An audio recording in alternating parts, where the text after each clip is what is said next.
Ողջույն բոլորին։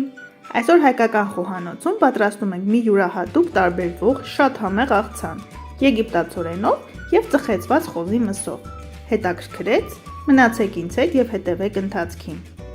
Ահա բոլոր անհրաժեշտ մթերքները։ Ես այս աղցանը սիրում եմ այն բանի համար, որ ոչ մի բաղադրի ջերմային մշակման չենք ենթարկում, ոչ տապակում ենք եւ ոչ էլ շոգեխաշում։ Քեյջով անց ենք կացնում 1 գազար։ Առանց կեղևը հեռացնելու մարացնում ենք 2 վարունգ։ Այս աղցանը կարելի է պատրաստել նաև տոն օրերին։ Այս շատ ժամանակ չի խլում եւ շատ համեղ է ստացվում։ Բոլոր ճաշակողները ձեզանից բաղադրատոմս կխնդրեն։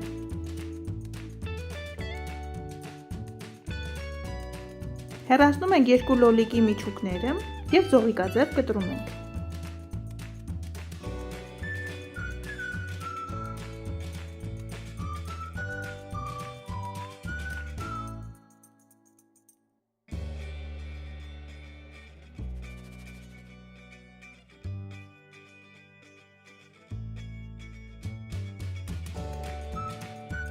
Ոչ շատ մանր կտրատում ենք 1 կապ հազարը։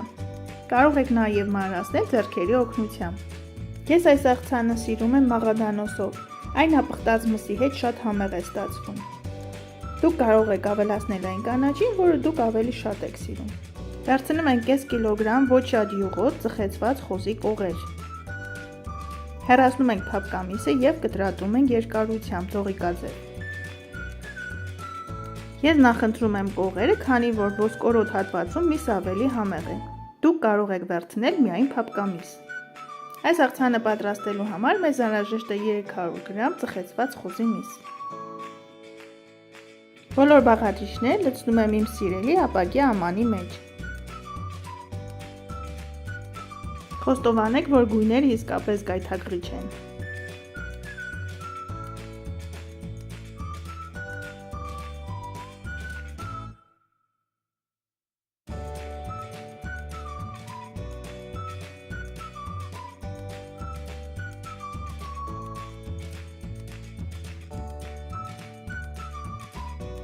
Ավելացնում ենք 100 գրամ թթվասեր,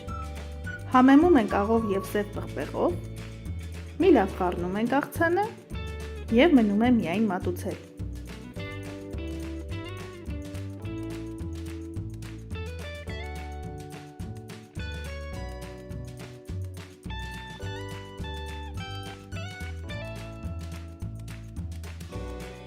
Այս աղցանը մատուցում ենք անմիջապես խառնելուց հետո, որպեսզի բոլոր բանջարեղենները խրթխրթան լինեն։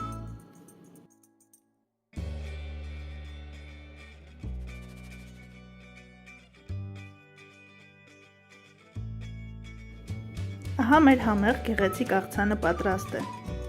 Ապղտած խոզի միսը այս աղցանին յուրահատուկ տարբերվող համ է հաղորդում։ Եթե պատրաստեք 1 անգամ, կպատրաստեք շատ հաճախ։ Դե ինչ, եղեք առողջ եւ օրհնված։ Իսկ եթե մինչև այժմ չեք բաժանորդագրվել հայկական խոհանոց համով ֆոտովալիքին, խնդրում եմ բաժանորդագրվեք եւ սեղմեք զանգակի կոճակը, որպեսզի բաց չթողնեք իմ համեղ բաղադրատոմսերը։ Ցտեսություն։